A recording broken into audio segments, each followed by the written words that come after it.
Honest opinion, what was the worst genocide in history? That's not fair. That's not fair?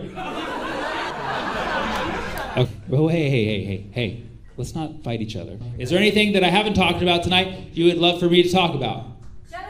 Genocide, lovely, fantastic. You should be in every comedy show. You should attend more improv shows. Okay, well, genocide, clearly hilarious because everybody laughed right away. It's just one of the most hilarious. Yeah, for some reason, one person dying, not funny. 5 people dying, not that funny. Genocide, fucking hilarious. Anybody who's unhappy right now is thinking of a specific genocide. I'm talking about all of them, okay? One specific genocide is not funny. Thinking about one group of people is not funny. But when you talk about all genocide as a whole, it's kind of funny. Or do you like dark humor? Is that you're into dark humor? Or I'm pretty drunk and blacked out. You're pretty drunk and blacked out. That's a very cool blackout trait. Because a lot of people like wake up with their pants off in an alley, or like end up sleeping with someone they don't want to, or like end up like cursing out their friends. But you just yell out genocide. It's a very dark form of Tourette's that you have. What's that? This morning. No, okay. Even though I was kind of joking when I said it earlier, I definitely meant that singling out one specific genocide is going to make this much worse. She's like, yeah, the one this morning. I'm like, please no, just please stop. Somebody's like an orphanage came. Okay, so you're going to keep going with this thing that I just told you is going to ruin the show. Okay. Yeah, and she's like, an orphanage. No, they were orphans. Oh yeah, that's great. That makes it a lot better. That's fucking awesome. Genocide. I don't back down from a topic. I mean, listen. The teacher thing, we're getting there. We're getting there. All right. Yeah. Are you a PE teacher? You're very fucking antsy. You're fucking, run that mile. We want the right now. Now reading. You're a reading teacher? That's the hard one, right? All right, kids, go over there, sit in the corner, and look at book. You teach reading all day? Yeah, unless I'm having lunch. Unless you're having lunch. Yeah. You're a cool teacher.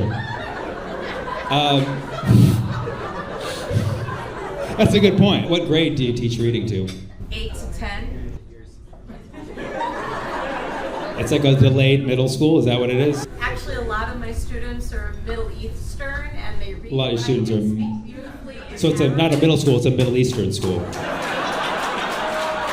It's a junior halal. Okay, I can say that. Thank you so much. Thank you so much. They're mostly Middle Eastern students, and what language are they reading in? Arabic. Okay, so you're an Arabic reading teacher. I teach them to read, write, and speak in English, but they come from places. They come from the Middle East. Read, write, and speak beautifully in Arabic. Well, that's awesome. You're like, these people come from their native countries and they actually speak their languages very well. They come to me to learn subpar English, but I'll tell you what, they speak a goddamn good Arabic because that's where they're from. Even though they're 15, we open the book this way. Because you read the other way in Arabic. The other way. Yes. So, and the books are in English, so they open the book the wrong way, then flip it over, open it the right way. Step one, bring some nostalgia. Every time, like, oh fuck, every time they forget, like, khalas. Let's go back to genocide. I think, I've never been more eager to revert to genocide. Honest opinion, what was the worst genocide in history? Congo. What's that? Congo. That's not fair. That's not fair? That's not fair because I didn't let you do it? It's like, I want to talk about the one this morning. My genocide. My genocide is the best. Well, There's so much genocide. So much genocide, so little time. That was one of your favorites, Sammy. My favorite genocide? I asked what was the worst. I'm not a monster. My favorite genocide. All right, does anybody want to help me out a little bit here and give me a different suggestion? What's that? Mental health? You know.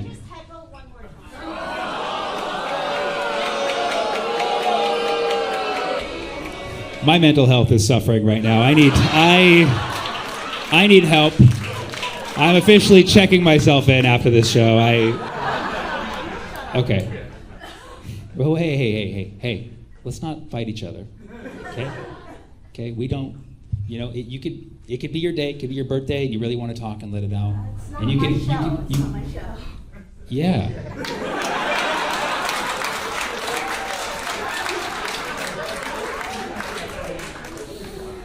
I don't mean this at all about you, but if I did have a favorite kind of genocide, it would be that of Hecklers. It would be Heckler genocide. My favorite genocide is every time I masturbate. That's pretty much the one that's the one where I'm like, these Middle Eastern children that I lost.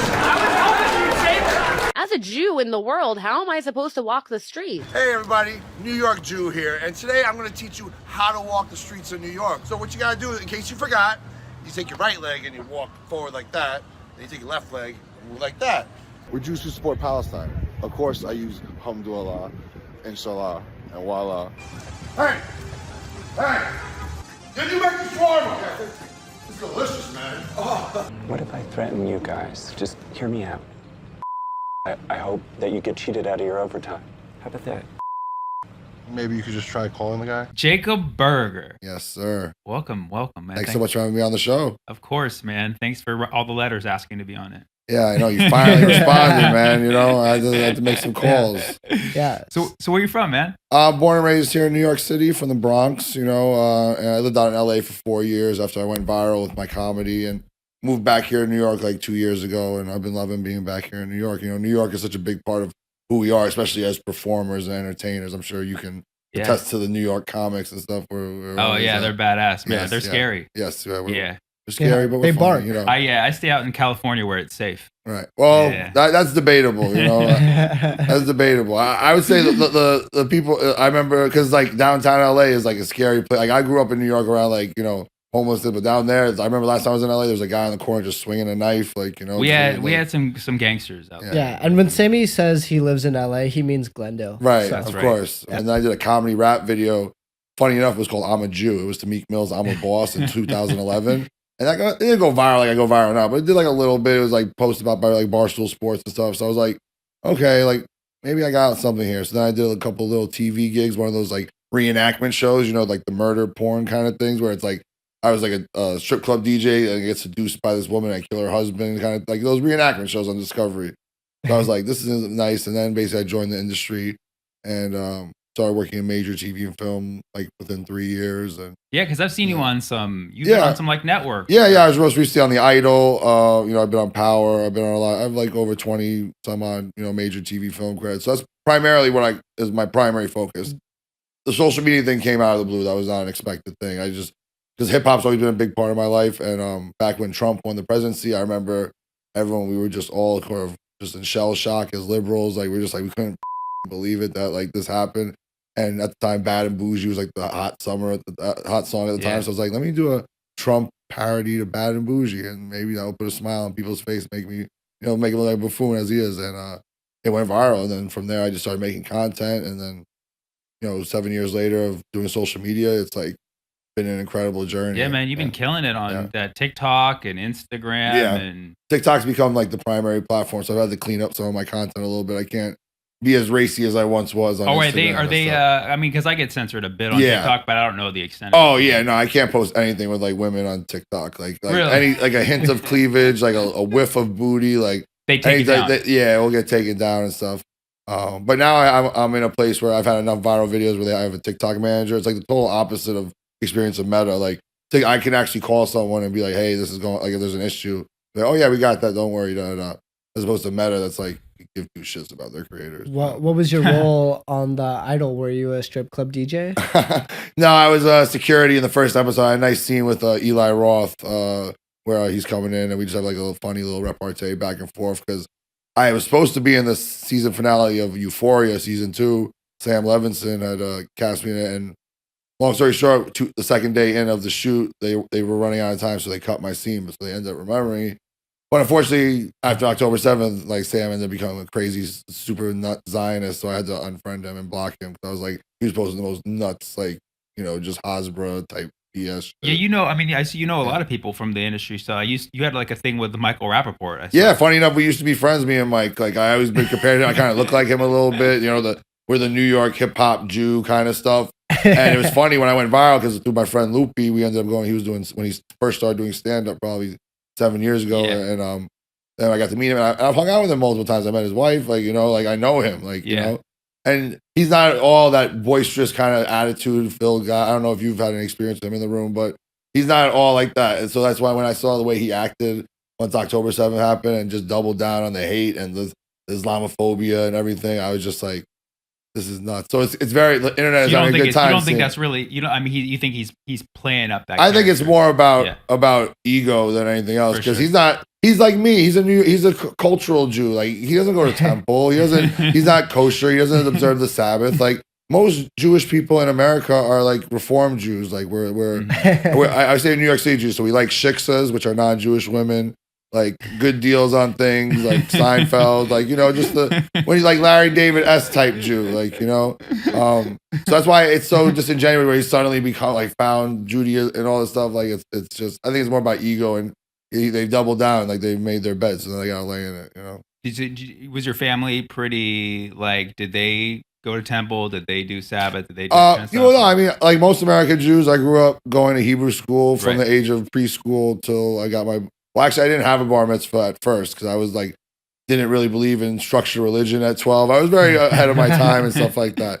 But funny enough, when I did the trip to Israel, Birthright Israel, like, you get so seduced and brainwashed that like at the end, after they take you to the Wailing Wall and Mossad and the Holocaust Museum, they're like, this is literally, I'm not even joking. It's like the last night, they're like, okay, so like, does anyone want to get bat mitzvah that didn't have one? I'm like, yes, please, I want one now, please. Like, So like, you did Birthright. Yeah, I did Birthright. How old were you? 19 in college. Yeah, and did they come like recruit you at the? No, it was just Hillel. That's like one of like the big Jewish, like Reform Jewish organizations that's on every college campus. Like, it's pretty much like a given that like if you're a Jewish American, you're gonna go on Birthright Israel between the ages of 18 and 26. Like, it's just a standard. Like, what, a free trip to Jews? We love free.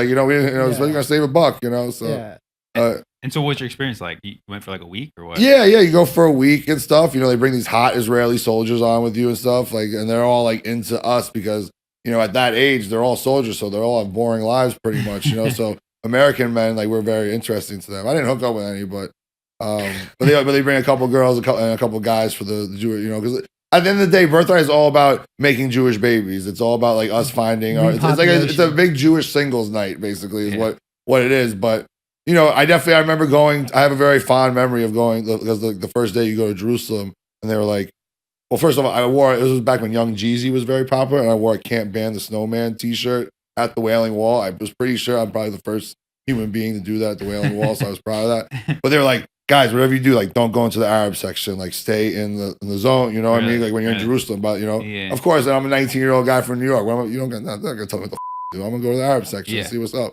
And lo and behold, I go to the Arab section. I'm like talking to some shop owners. I'm like, so what's the deal? Like, do you guys hate it? Like, they know, man, business is business. Like, you buy shirt, like, and look, and all the same. They had all the same knickknacks and shirts that the Israeli shops had, but it was half as much. I was like, ain't that like, ain't this a like, that's why they didn't want me. They want me to have to pay the top dollar for this horrible stuff.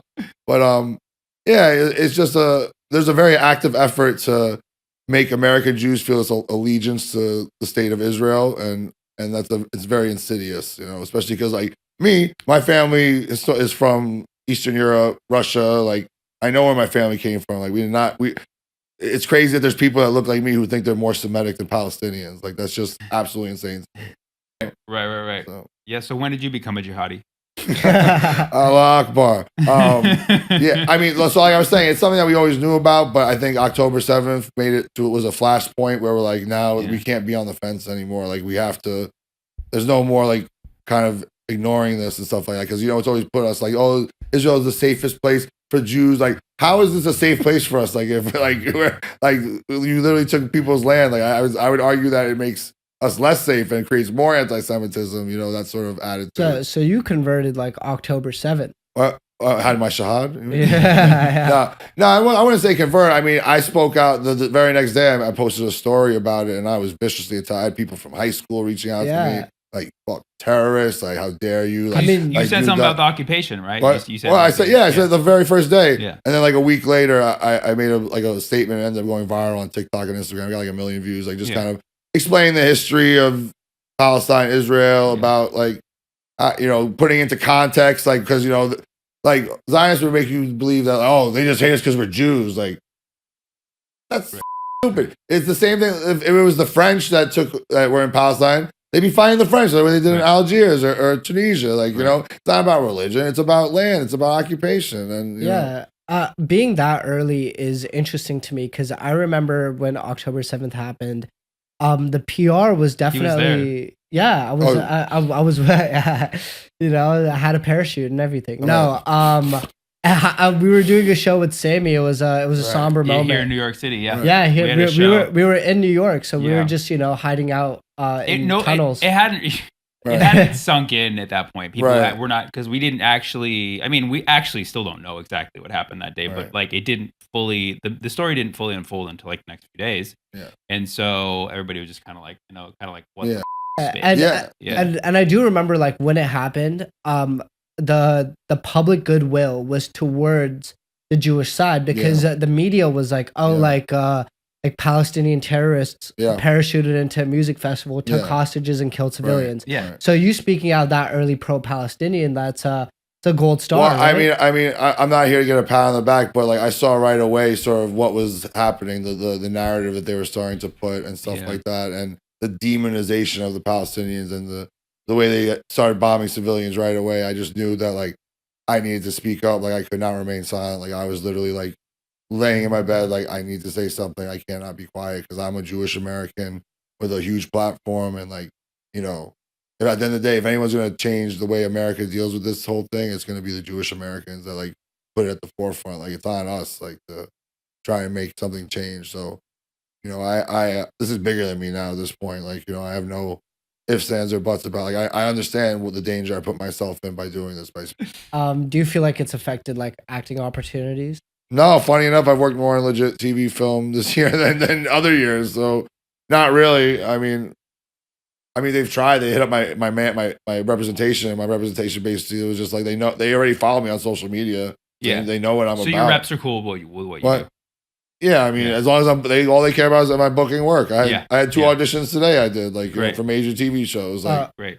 People know. I told I think it's going to become actually a positive that I'm someone who's outspoken. There's a lot of people in the industry that are, but 100%. There's a lot of people who are really scared. Because let's be honest, like that's why it's funny when they're like, oh, like look at you doing this for Hollywood. You're getting paid. I'm like, yeah, I'm doing this for clout because everyone knows like it's the Palestinians that run the Hollywood industry in America. Like. It's just so like they have no logic of thinking. It's just. I was gonna say like your representation's pretty real for that. That's like a real like real like Jewish nuts and bones, right? It's like, hey, I don't care what you post as long as you bring the money. Like that, they just said we're bringing this to your attention. We're not taking any action at this time. To me, that's basically the best I'm gonna get, and I'm happy with that. And I'm still getting auditions, so That's but great. That's the thing they do. They try and destroy you, and that's why they hate. That's why I 99% of the people online like that talk are cowards. They don't show their face. So I always tell them like, your words mean nothing to me. Like your little demon, the way you say things and horrible things, you're scared. You don't want to show your face. That's why I go on TikTok. I love trolling these because I'll be like, why aren't you in the IDF? You're military age. I have a job. I'm in school. I have a disability. I'm like, yeah, you got a mental disability probably. My back hurts and I have glasses. Yeah, so there's just certain things that I push on. Like that's why you can't have a good faith conversation with a Zionist because they're gonna gaslight you to hear them burnt up, and like they can't even, I've yet to meet one person like because I'd be on a lot of panels online where I'm like, can you admit I have like a few questions I ask people if they're trying to have a legit conversation with me, like a real debate, not just a personal attack. I'm like, can you admit at this point we're 9 months later and it's been well documented that the 40 beheaded babies things was a total fabrication lie? Most people refuse to admit that. How can I have a logical conversation with someone who still believes that atrocity propaganda, which is a big part of the justification of why they jumped in there and started slaughtering everyone? I remember when I was posting, my mom, she's like, I can't believe you posted that. They're cutting babies' heads off. I'm like, Mom, that's totally bullshit, you know? Yeah, that should be a conversation opener. Like, Yeah. were 40 babies beheaded? If yes. Yeah, No well, more that brings me to my conversation. like next. You know, I have like a couple of different like questions, just like Yeah. yes or no questions, Yeah. because it's just we don't need to get into all of them. But We're 40 that's just like babies yeah, because Such a round number too. It's like Yeah, come like on. there's some OCD. Yeah. I had another Has woman to be say, 40. I had one Zion woman in a chat was like, oh well, you know, it's just he saw kids beheaded, he misspoke. I'm like, no. Biden said he saw the photos. Like, let's not rewrite history here. Yeah, He said 40 babies with no heads. I couldn't sniff their hair. Yeah. You know, I asked this to a lot of people because nobody has the answer. But like, what do you hope for? What do you think is the solution? Right? Yeah. I know we talk so much about the conflict. Like, Yeah. What is the solution? Yeah. I mean, I think at the very least, something that is obtainable and is actually doable is obviously America stop funding Israel. Yeah. That's something that is attainable. Right. I mean, obviously, like there's so many hurdles, APAC, everything, but like something that we could do here in America. Right. The same way like we protested the Vietnam War and everything like that, like to stop the money flowing into all that. Right. That's the same thing that has to be done here. So if at the very least we do that, because I think if that happened, Israel would stop their aggression tomorrow. Like if they don't have the bombs and weapons and money, then they're not gonna, you know. Right. Because the reality is Israel's getting beat the up. And it's like the Western media wants to portray like they're kicking it, but like I talked to a lot of sources on the ground in Lebanon and Gaza, like they're underreporting like what's going on, like 110. I'm sure you hear the same thing. Oh yeah, no, they're getting spanked by dudes in sandals. You know, it's nuts. But so that at the very least, and there has to be a one state. I don't think a 2-state solution is something that is very realistic. We need the thing is Israeli people, especially in America, like to say like, oh, it's Netanyahu, it's the government, it's not Israelis. And I hate to break it to you, but Israeli culture is pretty racist and terrible, and they hate Arabs and they hate Muslims. And so that brainwashing has to be undone too. Like, so I would want to see a world where obviously kick all those others out the West Bank. Like the fact that they just approved another 5,000 families to go there, insane. And that's what. And then they wonder why. Right, and that's and there's a lot going on in the West Bank that is not being reported on. Like that's BB's next target. If anything, it's really I mean, it's like everything else is like obviously is real and what's happening in Gaza, but it's like it's a big smokescreen. Yeah, and West Bank. Yeah, so America stop funding it, end the settlements in the West Bank. Obviously, right of return for all Palestinians. The fact that me, who I've never had no connection to Israel, that I could go move to fucking Tel Aviv right now or the West Bank, kick a Palestinian out of his home, become a citizen of Israel, get free healthcare, free education. While millions of Palestinians across the world you should do that and then give your home to a Palestinian family. I'm in it for the long gag. I'm in it for the long. This is commitment. I'm very committed to my comedy. Just went and got like land, a good plot of land, and then just gave a Palestinian family. So to me, those are things that obviously there's a lot of red tape, but like those are things that like I feel like can be actually done. Where it's like when because people always want to know like actual physical, like what is your plan? I think those are things that can be done. Like many people can go to America, go to Europe, go wherever they want. Like, this idea that like we're not safe anywhere, like I would argue Israel makes Jews across the world far less safe at this point. You know, you mentioned a 1-state solution. Like, what do you envision? Like goes because I know like a lot of people would like hear that in the comments and be like, oh, like they want to erase us. Like, what do you think? No, like a actual thing where people are the actual promise of whatever Israel thinks that like they have, where it's like. Palestinians can move freely. They're not third-class citizens, like where they are representing the government. They're so disingenuous the way they're like, well, we have a big Arab-Israeli population. I'm like, yeah, that's Arab-Israeli, not Palestinians. Like, you know, there's difference. Like, they're very disingenuous the way they try and market it. Like so they just live in harmony together. Ideally, but the thing is, you know what it is? The Israelis, the Zionists, they hate Arabs. They hate Muslims. And honest, I feel more. Let me put it this way: I feel safer. I would feel safer standing in the middle of a Muslim city wearing a kippah on than I would being here on the Upper East Side wearing a kufi on. Because I've actually funny story. I'll tell you this story. I'm walking down the street with my kufi on. This is like near Columbus Circle right here, like South Central Park. Walking, mind my own business, not a rally or anything. I'm just walking down the street, mind my business. All of a sudden, there's a guy standing by his car, and he goes, hey, only wear that. I'm like, what'd you say to me? He's like, yeah, only wear that. And I'm like, oh, okay.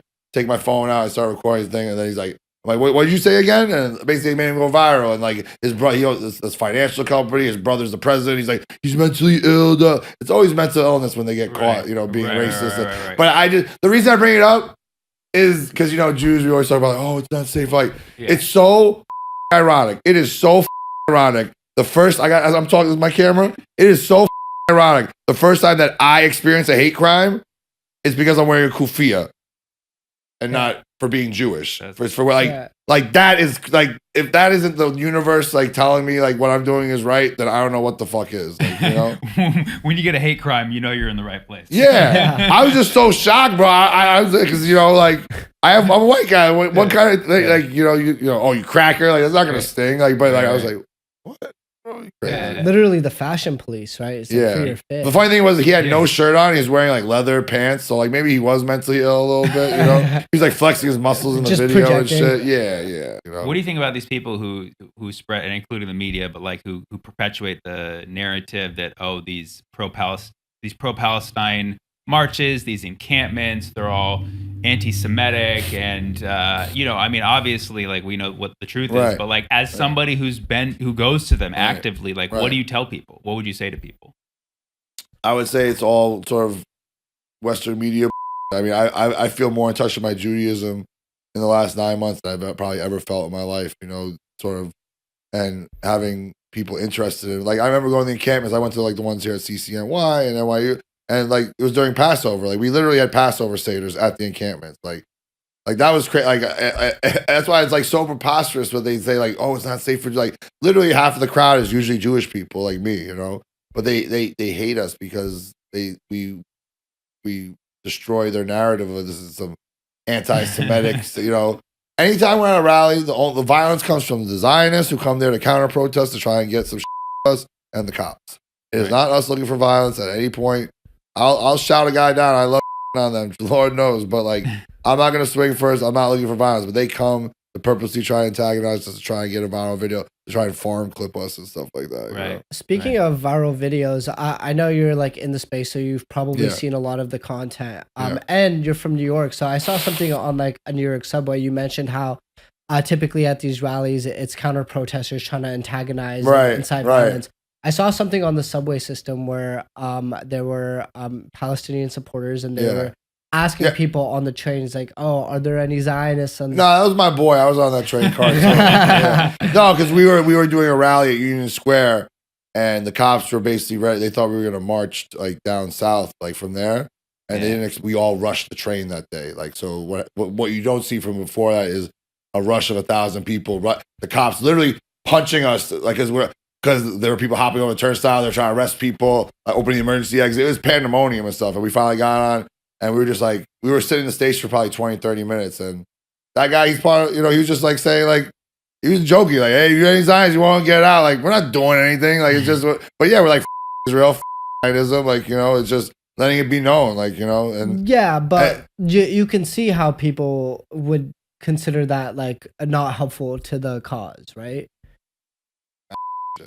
Honestly, fuck their feelings. That's how I say it. Like it was a moment in time. They made even like a wanted. Like what did he do? He didn't do any crime. Like I'm pretty sure there's nothing there. It's like menacing in the third degree or something. Like get the. I literally have people come up to me, Zionists, and be like, "You, I hope your family gets killed." Like that's really? real. That's real threats. Not some Zion. That's why it's such bull. They literally. Last rally I was at, there's a lady holding a Palestinian flag. It said us on it. Someone was wearing had a kufiya, was written in blood, like, you know, Palestinians are racist, you know, stuff like that. Wow. Like, that's the real vitriol shit. Not someone being like, if you're a Zionist, get off the train. Like, get the you know. So that's why, like, I you know. Yeah, no, I'm just curious. Yeah, you know? Just like. No, that was all blown out of proportion. Like I just told you, I was literally on that train car. Like, you know. Yeah. Oh, that's actually it's kind of funny. You were like, I thought you were joking. No, we were laughing when I saw them put up like the Zio influencers put his picture up. I started cracking up. I was sending them like, bro, you see this? Like, you know. But that kind of gets into my next question, where it's like, do you feel like there's any like the train incident? I saw on the internet, like, you know.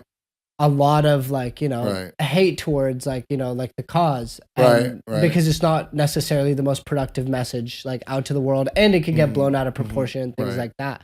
So do you feel like, you know, like Look, we're here to cause disruption. We're here to shake things up. We're not here to get permits. That organization I marched with, there's an organization like Answer Coalition who I've worked marching with for 20 years. They get permits. They get because we'll get arrested if we use a speaker. If you don't have a permit, they'll come. Right. So that's why at our rallies you'll see the speaker be like say it, and then the crowd like says back what she just said, so it amplifies it. So basically, we're there to create disruption. Like that.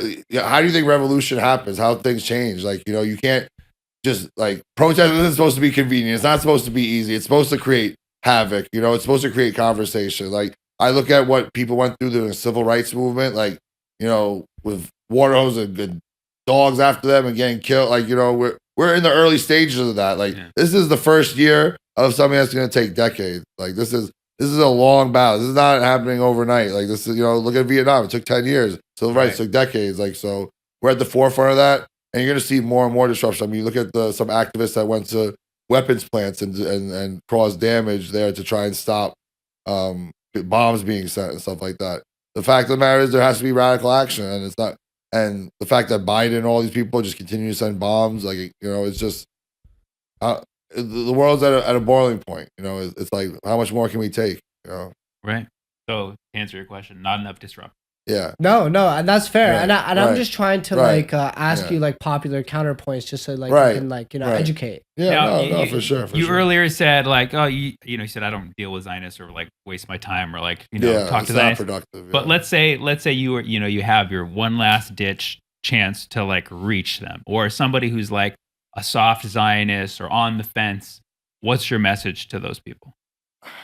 I mean, it's hard because they lack empathy and humanity. So it's like, I can't really like. What if they got a shred? What if they got a little shred? I mean, I just say, put yourself in their shoes. What would you do if a foreign entity came into your land, took more than half, you know, 80% of it at this point? Yeah. Killed members of your family, didn't allow you to collect rainwater. It's illegal for Palestinians to collect rainwater, dig wells, a million other things. What would you do? That would be my question. What would you do if Israel killed your child? What would you do? And it would be so disingenuous to like, oh well, I'd write my congressman. Like, no, let's be for real. You know, Americans, right, where they red blooded America, they love talking about, like, don't tread on me, 1776, like, you know, America, revolution. Like these Zionists would be like, if it was the Boston Tea Party, be like, oh, they shouldn't have they destroyed the tea. Oh my God, like it's so bad. They should have went to the town halls. Yeah, they should have went to the town halls. There's a better way to handle this. They had a chance to accept like, that's the what I'm saying. Like, the people the same people who preach like American for like are the same ones that would tell you, oh, Palestinians don't have a right to resist, even though Geneva Convention very plainly states that they have a right to resist. You know, so that's really my thing: is try to put yourself in their shoes. And realize that this is not about religion. This is not about Muslims. This is not about Judaism. This is about land. This is about there. Muslims do not hate Jewish people. Like, Jews are very much revered. Muslims literally protected Jewish people during the Crusades and during the Ottoman Empire. Mm-hmm. You know, and people don't know that. Like, so I think we have to do a lot of deprogramming and de-brainwashing of Americans to realize. And I think we need to have more. You know, I'm trying to build these bridges and normalize. You know, sort of Muslim culture, and you know, and if I can do that through content and stuff like that to sort of make it see that we have way more in common than we do different, then I'm pretty happy about that. I want to keep. Man, I love it. Probably good. I feel this was like a cathartic moment because I hit Sammy. I was like, I need to get on a podcast. No, of course, because you are. I mean, obviously you act and you've done all sorts of, but you're a short form guy. Mm-hmm. Like you slay short form on a daily. And I know you. So I know you don't do a lot of. I know you've done long form stuff, but I know you don't do a lot of long form. Right. So a podcast technically kind of being a long form. Right. The whole time I've just been like, what's going to be a good clip from this? You know, and I see it. You speak. You're very good at. You make points and sound bites, so it's like, man. I mean, I see all clocked under 1 minute. Yeah, we got 10 of course. pieces of content. This guy's efficient. Right you know. I mean, George Soros has been paying me and training me well. You know, so I gotta have my points in there. Money works. You know, yeah, exactly. Yeah. Well, thanks so much for having me on, guys. Of course, bro. And you guys can catch me. I'm gonna be on American Sports Story, the new Ryan Murphy series. Like, I'm working on an episode of that. Also, check me out on the new Saturday Night Live movie coming out at the end of the year, and a film called Dr. Doctor that I'm starring with Stephen He. And am I missing anything else? Yeah, I think that's pretty much it. And follow me on all my social media channels.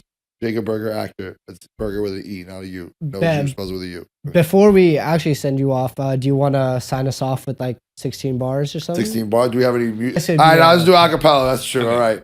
All right. All right, check it. Hey, yo, 1, 2, 3. You talking to the JACOB. You know I'm on the podcast getting it ripping. Man, you know I'm sitting up. Yeah, something be different. Yeah, me and Sammy. Yeah, we get it cracking. Free Palestine. I'm going to show you what happened. From the river to the sea. That's a fact. Because you know the white boy Jew bring it back. How I just do. Man, we stacking in the building. Man, I can't stop. Man, stop in the killing. We got to do it, man. Bring it on back. How we just put it on the track. Yeah. All right. Hey, thank you so much. Off the dome. Easy, Bob. Easy, Bob. If you agree with that? All right, guys, listen. Everybody stop. I don't use the word apartheid because nobody knows what it means. Very few people actually know what apartheid means, because if you actually know what apartheid is, you would know that Israel's an apartheid state, because it fits the definition of apartheid. People get upset because they don't know what the definition of apartheid is. If South Africa says you're an apartheid, bro. If you don't know what apartheid is a system of racial segregation. And the reason why people deny that Israel's an apartheid state is because they say that, Arabs have equal rights in Israel, which first of all is not really true. They face a lot of systematic discrimination. But even if you took that at face value, you have to look on the other side of the wall. On the other side of the wall, there's Palestinians who have no rights. And those Palestinians are under occupation by Israel, so by definition, Israel is supposed to be providing them rights. And if they're not, it's an apartheid state. The easiest way... Palestinians are threatening the safety of people. Oh, okay. Nice to meet you. Okay, that's awesome. I'm so glad you came and sat in the front. This is like a gift. Are you spiritual? This is like a gift. This is amazing. Did you come here for the show to have this moment? Yes. Amazing. It was random. Israel left Gaza. Israel left. Okay, good, great. So let's go back to the joke I just did, right? Israel left Gaza in what year? I don't know. You don't know. Exactly. It was 2005. Palestinians or the Gazans there voted for Hamas. I'm getting upset because you're in the front row. You know what I mean? It's just like, it's. Look at me. I don't have the game. I'm not a Palestinian. I'm not a Jew. That's fine. That's fine. You just have to be a human being, right? You just have to be a human being. Right? Yes. Arabs have walked away, so you identify as a Zionist, right? No, I try to be neutral. You're not trying too hard. Yeah. You disagree that Israel is an apartheid state. Okay, but... I don't know what apartheid is. You know what apartheid is. Okay, great. You just said you don't know what apartheid is, yet you interrupted me because you said that Israel is not an apartheid. So... Oh, you didn't say that. Palestinians are always threatening... Oh, okay. Gotcha. Okay. Ignorant, obviously ignorant, but nonetheless, October 7th. Guys. Relax.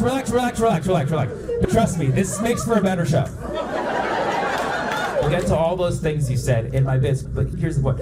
I was up here saying that Israel's an apartheid state, and you interrupted saying something that is irrelevant to the fact that Israel's an apartheid state, okay? If you want to build a wall for whatever reason, if you think it's for your safety concerns, that's fine, you build a wall, and you want to occupy the neighboring region, do that. It's illegal by international law, but if you do that, just know they're under your jurisdiction, and by law, because they're under your jurisdiction, it's an apartheid state, because they don't have rights. So, now you know that. Take that part home. We'll cover the rest in a minute, okay? Okay? For people who don't know what apartheid is, let me explain it to you. If I were to go visit my family in the West Bank, and we wanted to go to where my grandma was born and raised, inside Israel, she came from a city called Jaffa, we would have to cross through military checkpoints. Me, an American city, I'm the whole city. An American citizen would have to go through military checkpoints where literally machine guns above our head, like with surveillance, doing like humiliating things like strip searching us as we go, just to go inside and visit the family, which, you know, obviously you would say is for reasons of safety, whatever. I have to go through that even as an American city. Even as an American city. I am the city of San Diego. Okay? But that's the point. Like, even if I took this whole city with me, we would have to go through the military checkpoints. And we're coming from the West Bank, which is under Israeli occupation. So it's under Israeli jurisdiction, but yet we don't have the same rights that Israeli citizens inside of Israel have. I would just want to go and visit the land that my grandma grew up on. And now I didn't grow up on it, yeah, but she grew up on it, and she's told me stories about it. And so I feel connected to it. It's a part tied to me.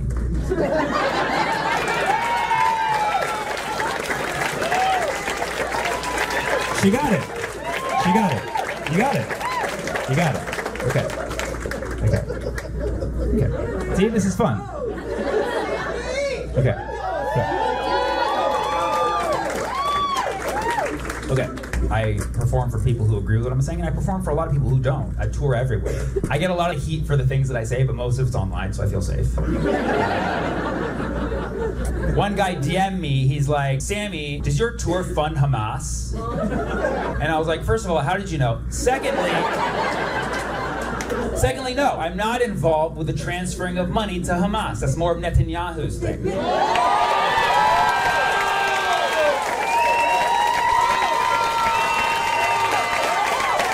People ask me questions about Hamas like I know them personally. Like I hit them up after the show, I'm like, yeah, boys, it went well. Yeah. They received the message. I'll call you later. I don't know Hamas. None of y'all ever seen a Hamas. Okay? They out there, you just can't see them. That's kind of their brand, you know? People ask me my opinion on, they want to know a Palestinian's opinion on Hamas. It's like, why do you care about opinion? Why don't you just ask what they are objectively?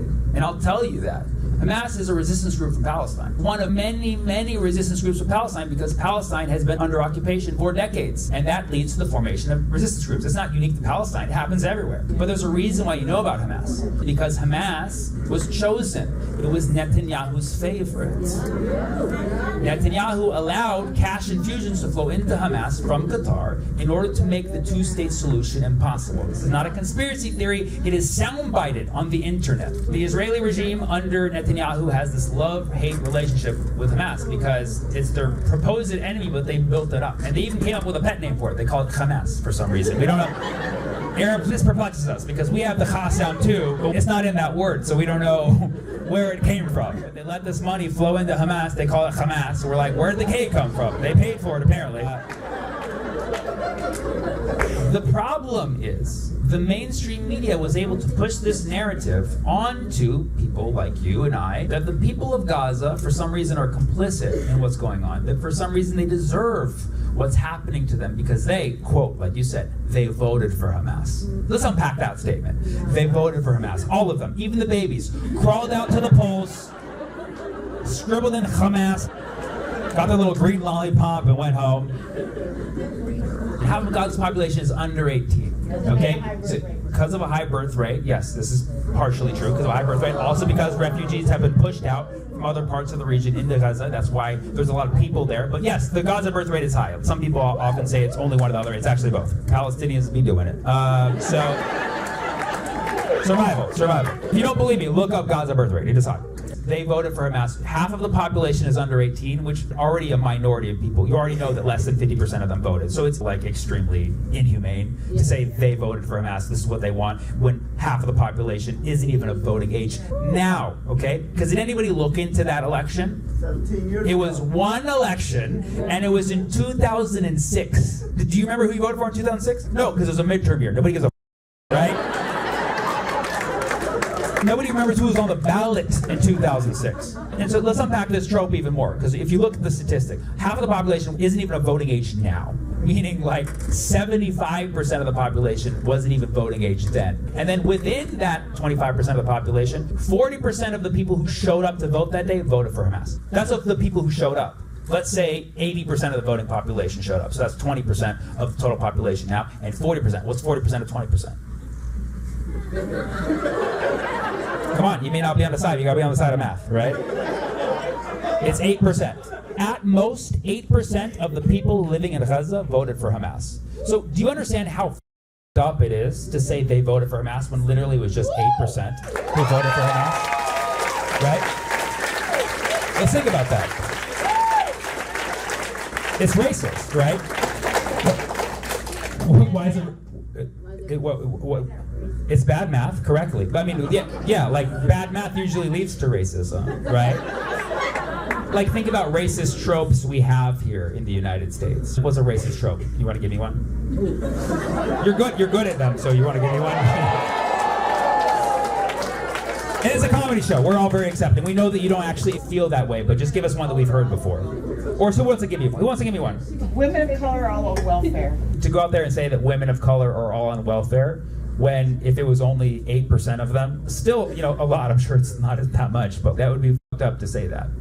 So, what's that? Who? Where are you from, by the way? Hey, Pat. San Diego.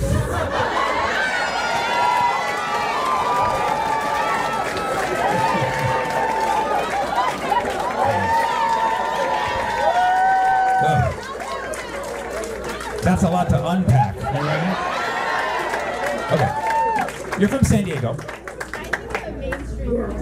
That's fine. I identify as mainstream American too. Honestly, I'm not like a full left or right. I like to see. What's that? I bet you are left. You bet I'm left? Why would you think that I'm left?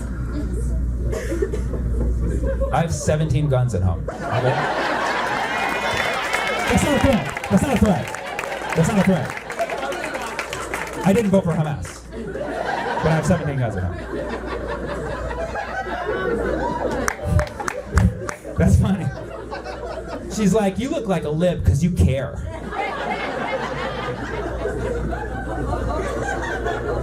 No, you don't know my views. I'm actually a very balanced perspective, but I do know facts and I do like math. So that dictates the things that I do say. And when I don't know shit about it, I shut the fuck up. Kind of a good rule to follow in general. But you now understand why saying that they voted for Hamas is messed up. You at least agree with that part now based on the math, or you still think? All elections are based on who turns out, right? Every election Yes, perfect. This is exactly where I'm going to go next. Okay, so listen. Can you imagine being held accountable for somebody you voted for years ago? Let's think about this, okay? The first time, yeah, exactly. This poor man. I've seen your ballots, okay? This guy voted for Ted Cruz one time. He's done some damage to the fabric of our democracy, but he's still a good guy, and he's working on it. Can you imagine being held accountable? I'll tell you, the first time I was allowed to vote in the general election was 2004. I'm an old man. 2004 was the first time they let me at the polls. Boy, was I ready to flex my democracy. I was like, let's go. Who we got? Oh man, 2004, we had the privilege. We have the honor of being able to vote for two stellar options. Mr. John F. Kerry. Yeah, you heard me right. Kerry, not Kennedy, okay? John F. Kerry. My best impression of him is moi. Gen Z, if I showed you a picture of John F. Kerry, you'd be like, who is that car salesman? I have no idea who that guy is. Does he replace AC units? What does he do? John F. Kerry was the Democratic candidate of 2004, and it was him up against the one, the only, the irreplaceable George W. Bush. Okay? Yeah. It was literally the worst election aside from all the ones that came after it. It was really, really bad. But that's just how elections are. You never get good options. You get the options who make you want to vomit the least. You know what I mean? You pick who makes you vomit the least. And if you get juiced for a candidate, there's something wrong with you. I'm sorry. Politicians are wired to, in some shape or form, manipulate you and lie you, even the good ones. So if you get excited about a politician, I'm happy for you, but go to a therapist.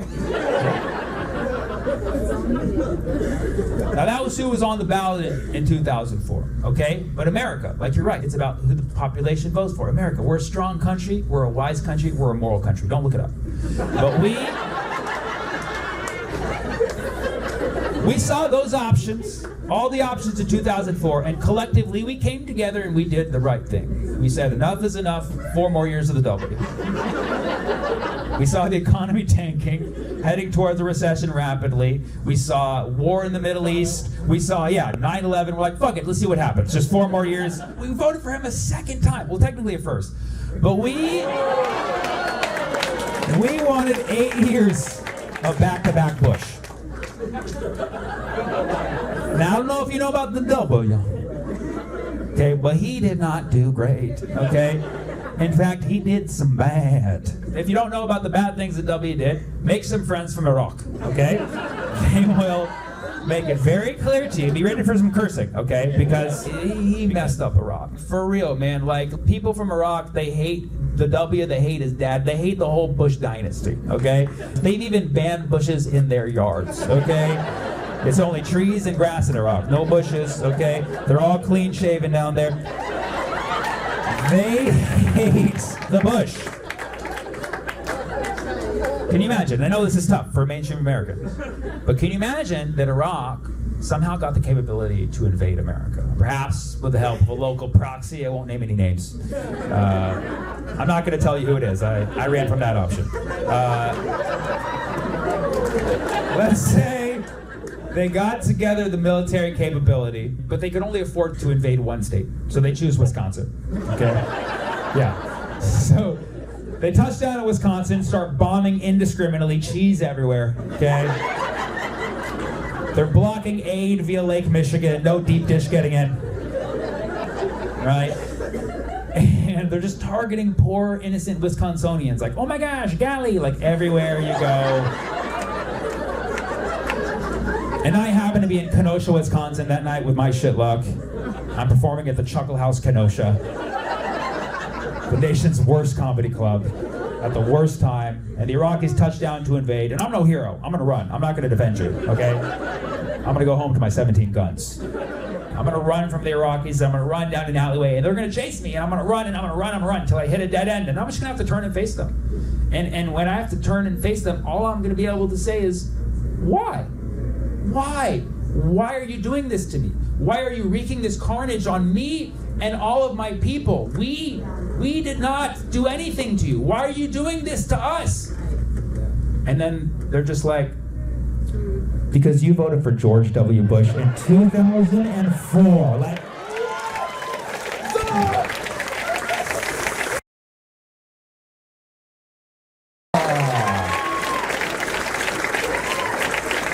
what the Bush?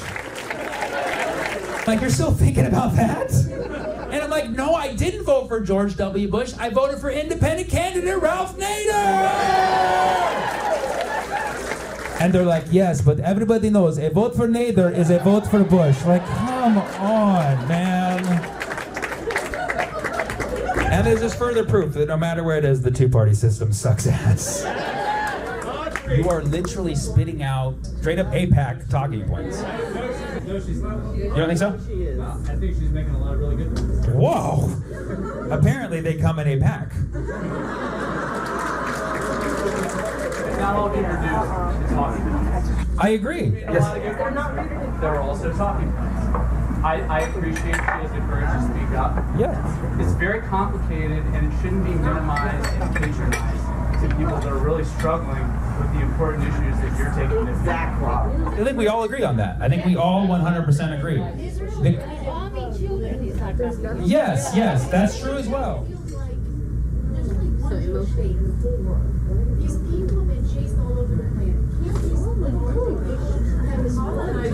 But this is what I don't understand. See, sir, this is why I'm talking, because if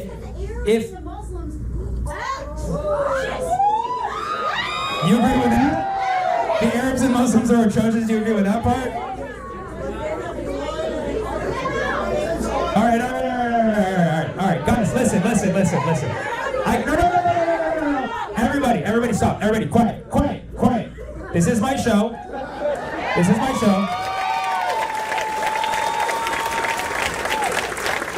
Listen, first of all, I respect you guys for coming to the show and sitting in the front row. Obviously, you don't agree with the things that I'm saying. That's fine. I don't. Yeah. I'm actually from Palestine. Do you guys? Okay. Hey, well, nice to meet you. Okay, so you brought her to kind of to get a little like a different. No idea, but she's still my friend. That's awesome. Okay, hey, look, you find out a lot about your friends when you come to the comedy show, right? Yeah. We learn things that we never knew, you know. Okay. You have to understand, okay? We don't have to agree on everything. The reason why I made an issue about it is because when you heckle or when you say something in the middle of the joke, it becomes different jurisdiction. You know what I'm saying? Like if we were just having a conversation on the street and it's like, I don't know you, you don't know me. It's like, obviously we're not gonna agree on the same things, you know what I mean? But when I'm in the middle of like constructing and building a narrative and it's interrupted with a counterpoint, which is fair, which is fine, but not at the comedy show, right? We can do it in a DM exchange, we can do it for that reason, when we're at the show, it is under my jurisdiction. You could say that you are all under my jurisdiction. And as an occupier,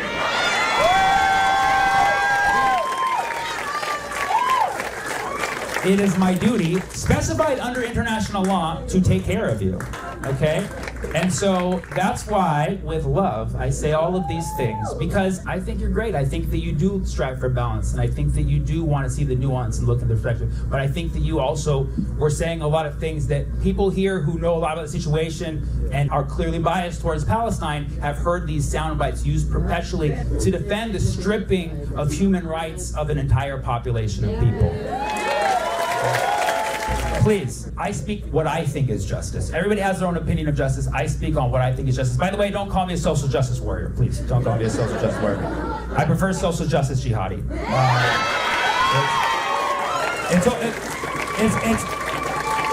It's fitting because I tend to take myself out in the process. I have sacrificed my show. What? It's hard being a social justice jihadi. You only get one shot.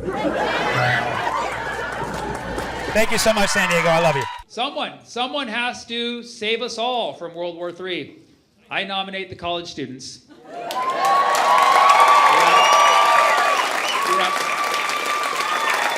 Yeah.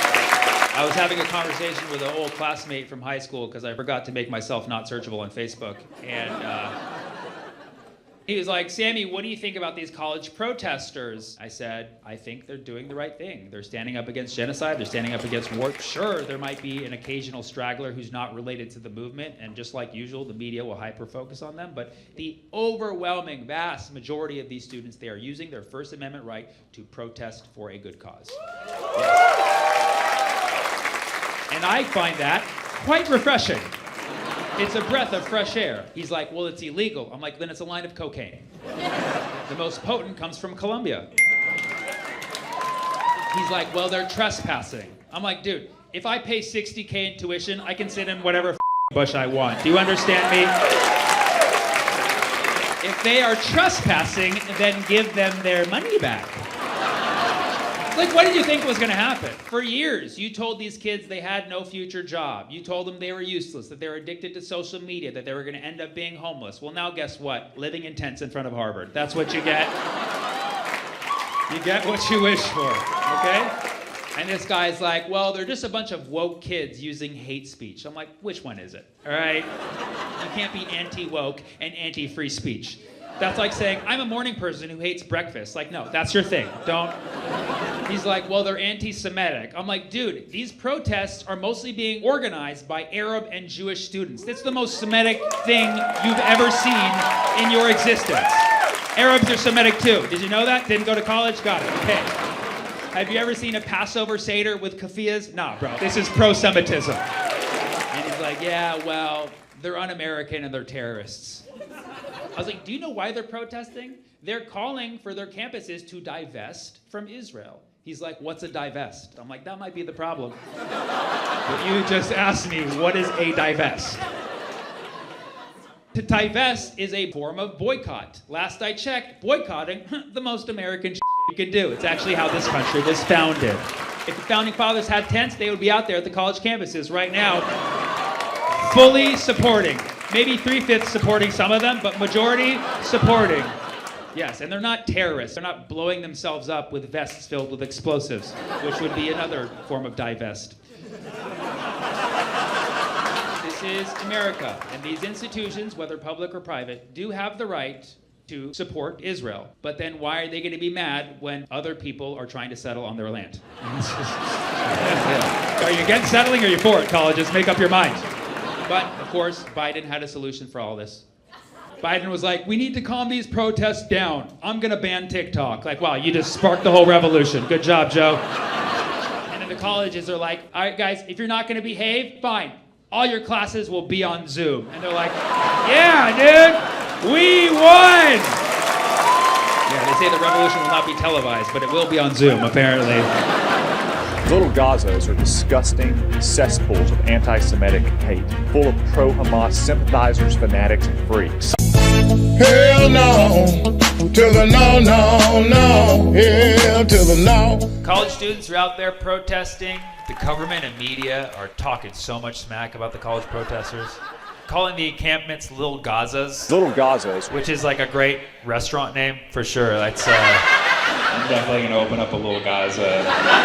People are straight up calling them Hamas. It's like, bro, did you know in 1968, Columbia University students took one of their deans hostage? That's a Hamas right there, bro. These kids are doing light work, bro. And they're saying things like, oh, they're making students unsafe. Like, yeah, from the police that you called on them. You're worried about child safety and then you call out the police to beat the your students. Yeah, your priorities are really in order. Just recently, the UCLA encampment was attacked.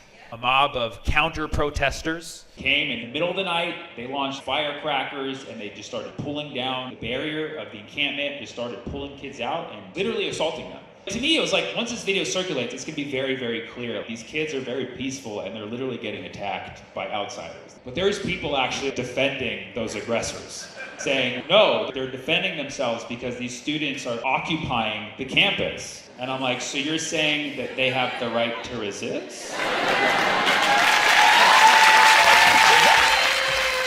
Congratulations, you are Hamas. Welcome to Little Gaza. Come for the joke, stay for the flatbread. I will support. Oh, hey, come to the student encampment, please. I love that. It's so sweet. And it shows, can you raise it one more time? Everybody look at this. It shows not only the urgency of me needing to come there, but also the urgency of these kids needing to, like, more grammar classes, you know? Because it just shows, man, they need us. They need us right now. Amazing, thank you so much. The free speech censorship on Palestine is ridiculous, bro. You can't even say from the river to the sea. What if you're giving directions to someone on a boat? You see a guy stranded out on a lake in a little boat. You're like, hey man, what you're gonna want to do is you're gonna go from the river to the, whoa, don't say that. It's like, what? I was just gonna say from the river to the sea, his boat will be free. That's all I was gonna say. They're like, no, you're saying that once he gets out to the ocean, he's gonna sink out all the other boats. I'm like, this isn't Battleship, okay? I merely want the liberation of that particular boat. That's why I said it that way, and I didn't say L5, you know what I mean? You know who else does from the river to the sea? A baby salmon. Aww. Yeah. Every salmon is hatched upstream and has to swim all the way down to the sea. From the river to the sea is the tale of the liberation of a baby salmon. You eventually eat. You want to ban that? And so listen, I sympathize with people who are sensitive to phrases and words. I get it. Everybody is sensitive to phrases and words for their own reason. But that doesn't change our freedom of speech. I don't specifically want to hurt anybody's feelings, but because I know that my intentions when I say this term are for the liberation of Palestine and nothing else, I feel okay saying it, okay? And if you listen to me when I tell you that those are my intentions and I'm not lying to you, then you have the choice at that point to either respect and believe me or cry me a river to the sea, okay?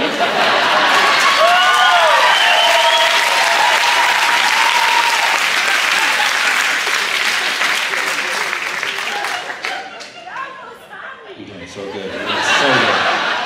It's so good. I like to be empathetic with people, but like trying to ban words like intifada. It's like, listen, I understand the history of the intifada. There was a lot of violence. I get that. I get why you might be triggered by the term intifada, but it's literally a word in Arabic. You can't just ban a random word in Arabic. Intifada is a word in Arabic that means uprising, or it can mean to just shake it off. It's basically a Taylor Swift song. Intifa, Intifa, ha ha, That should be Taylor Swift's new tour. The era of Intifada. You have the right to be offended or to be scared and be hurt by free speech. It doesn't change the nature that it is still free speech. And you would think that we would understand that in this country, where we have the First Amendment, and it allows us to do things like make up songs like America, America, the land of freedom of speech, where as long as your intentions are good, you should be able to say whatever the fuck you want, from the river to the mother sea.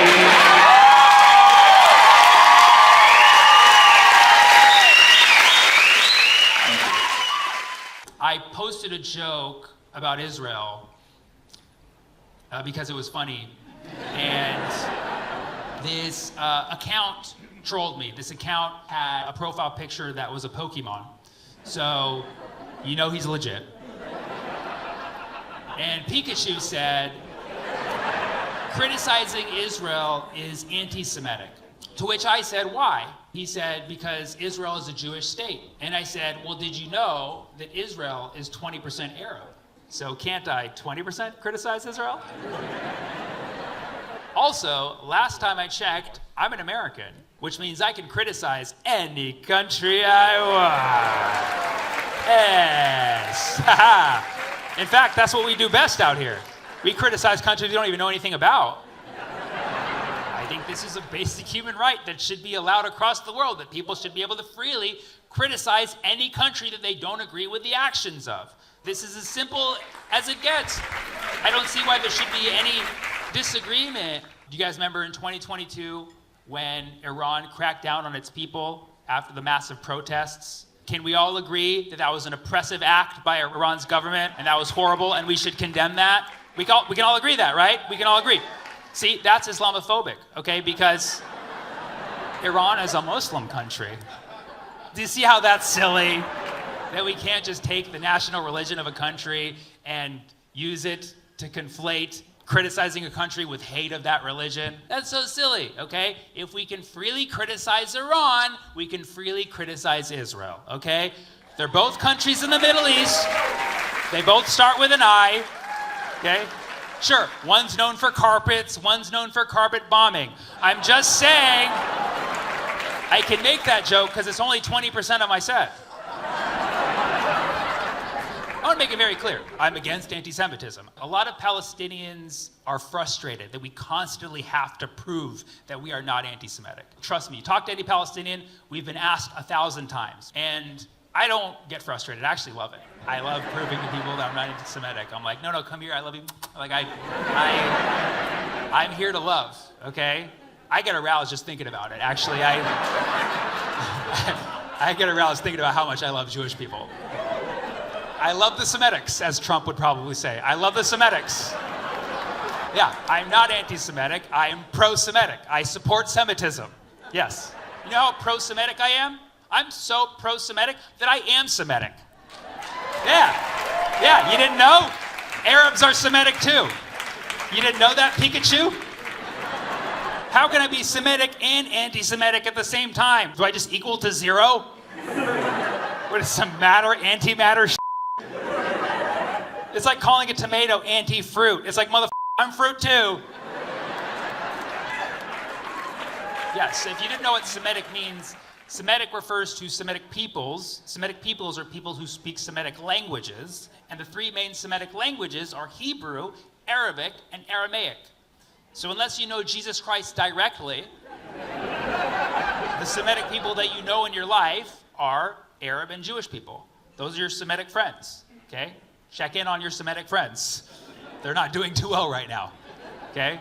So that's what Semitic means, Arab and Jewish people. Now, just to clarify here, the term anti-Semitism originally was created to speak about hatred towards both Arabs and Jews. It was actually created by a Jewish Austrian scholar in the late 1800s in reference to a French scholar who was saying that the Semitic races are inferior to the Aryan races. And so this Austrian scholar said, hey, that's anti-Semitic, created a word. And then the Germans somehow heard about this and they said, yes, we are that. And he's like, no, it's supposed to be a bad thing. And the Germans are like, yeah, no, yes, we are anti-Semites. And so the word anti-Semite and anti-Semitic was popularized by the Nazis in reference to hatred for the Jews, because that's who they hated. And so the word became popularized as hatred to Jews. And so that's how double racist the term anti-Semitic is, because it was intended to mean hatred towards all Semitic peoples, and it became popularized as only hatred for the Jews. So not only is it horrible because it's about hatred, but it also left out the Arabs. It's double racist. So I know that's a long history lesson, but I typed it all out in the YouTube comment to Pokemon. And he just responded, ... And so I said, in conclusion, yes, anti-Semitism is typically meant about hatred towards Jewish people, and we must condemn that, but also do note that Semitic people include Arab people. So in a sense, the term is also hateful to Arab and Jewish people. And Pikachu finally responds. He says, well, I don't hate Arabs and I don't hate Jews, I just hate you. Well, the truth comes out, I see. I'm like, well, I can live with that. I can live with that. But just so you know, that is anti-Semitism.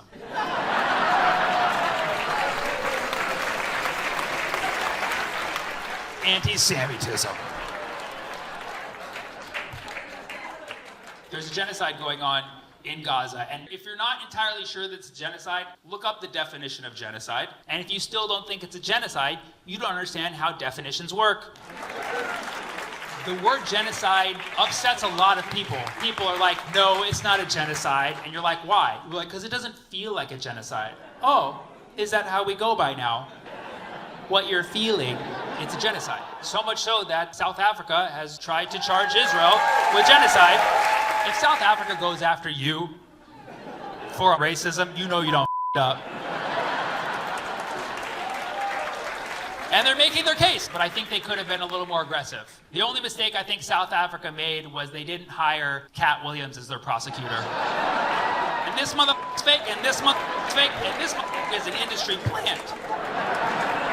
Only some people saw the interview, that's fine. But yes, it's a genocide if you look up the definition. It's a genocide. I've heard a lot of people try to argue that it's not. Like, it's not a genocide because there's still Palestinians left. Like, what the f***? That's not how it works.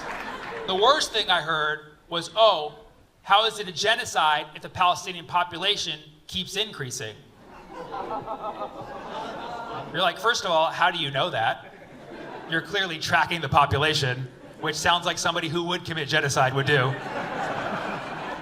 This one guy was like, how is it a genocide if the Palestinian population has increased by 500% in the last 50 years? I'm like, okay, you're definitely trying to commit a genocide. You are tracking that population way too hard. But it's true. The Palestinian population has increased by 500% in the last 50 years. It's almost doubled in the last 20 years. Why? Because they're trying to counter a genocide by multiplying. That's how you do it. Take notes. Because Palestinians, they're using the one weapon they have. It's not rockets, it's not rocks, it's drive. You know what I mean? Palestinians are really good at procreating. I mean, like, really good, okay? I mean, like, really good. Trust me, like, really good. From the river to the sea, we be